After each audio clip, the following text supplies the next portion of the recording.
This is The Rumor Report with Angela Yee on The Breakfast Club. So listen up. All right. Well, Magic Johnson was on Jimmy Kimmel Live last night, and he spoke about his new docuseries, They Call Me Magic. And then he also talked about returning to the NBA in early 1996 after nearly 5 years away due to his HIV diagnosis. And he discusses his second game back where they played the Chicago Bulls, and he talked about advice that Michael Jordan gave him. And then you come back in 1996, I think it was. And what do Rodman and Jordan do in that game? Oh, man. You know, they really showed me the difference between a championship team and a playoff team. And they played me so hard. They were physical. They pushed me around. Michael, after the game, he pulled me aside. I don't think I've ever told anybody this. And he said, Irvin, you have to remember now, you're not with Kareem. You're not with James Worthy. All the guys you used to play with Showtime are not on that Laker team anymore. So remember, maybe you should think about retiring. What a sick person. He did, though. He took his advice. If I remember correctly. In addition, he talked about being Kareem Abdul-Jabbar's rookie, and here's what it was like for him at that time. Yes, I was Kareem's rookie. We flew commercial. So every time we went to an airport, he said, I want 2 hot dogs, and you better make sure they're beef, because I don't eat pork. Okay? So I'm going up, asking the concession guy, are there beef? And he says, no, they're pork. So I said, oh, shoot, I got to go back and tell him he can't have hot dogs. Right. So I did everything for Kareem, and I loved every minute of it. Did you? But what I was mad at, Jimmy, was this. What? Every time I bought him those hot dogs when they did have beef, he didn't pay me. He didn't pay me back. I was only a rookie on a rookie salary.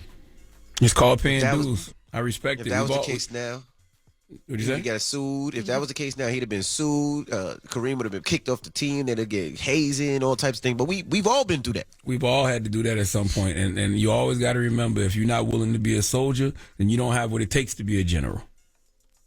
It kind of reminds you of The Pursuit of Happiness. Remember when he was going to interning, but they didn't know his circumstances, and he would buy lunch, but he didn't even have enough money to be able to support himself. But sometimes people don't know what your financial circumstances are, and they don't. I had to pay get back. breakfast for Miss Jones before when she asked, go get breakfast. I had to do that before. I'm sure Charlamagne had to do some stuff for Wendy.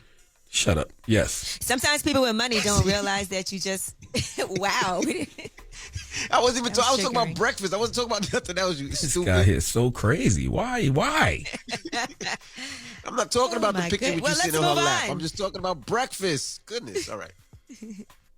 All right, now the Kardashians, their show on Hulu, the latest episode centers around Kim Kardashian hosting SNL and how she started working with Michelle Wolf for her monologue. She said Dave Chappelle suggested that she work with Michelle Wolf to help her write. And here's what she said are some of the jokes that maybe didn't make the cut.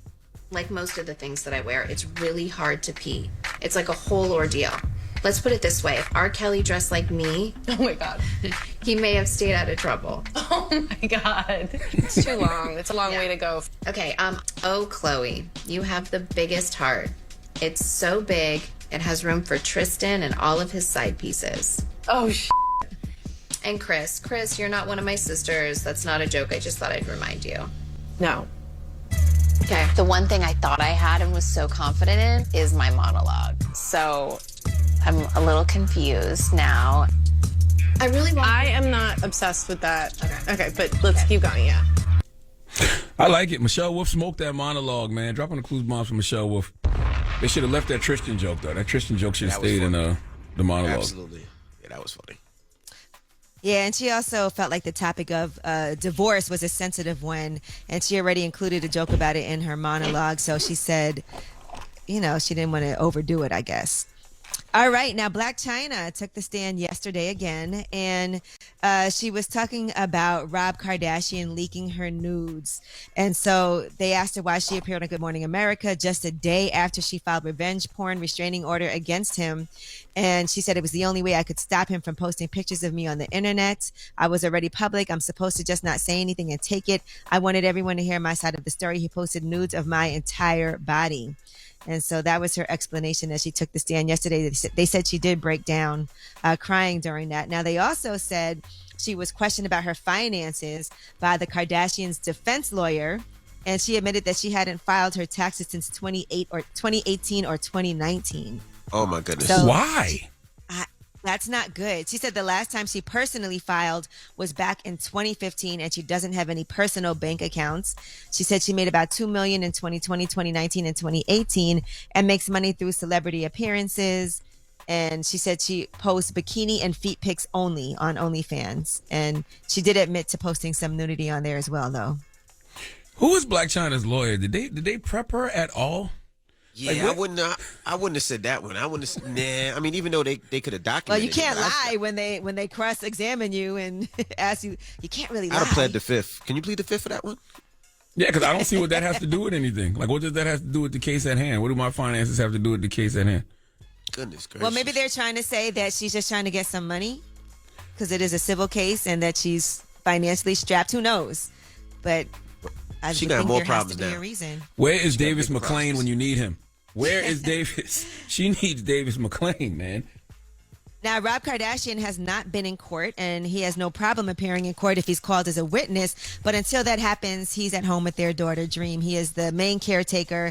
He's got her 6 days out of the week, so he wants to make sure that he's around her during this family drama.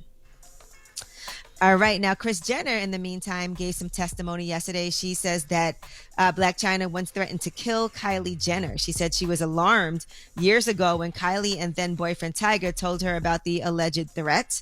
She said, of course, it was alarming, but we just kept it in the family. And she said on multiple occasions, Blac Chyna allegedly tried to physically harm Tiger with a knife.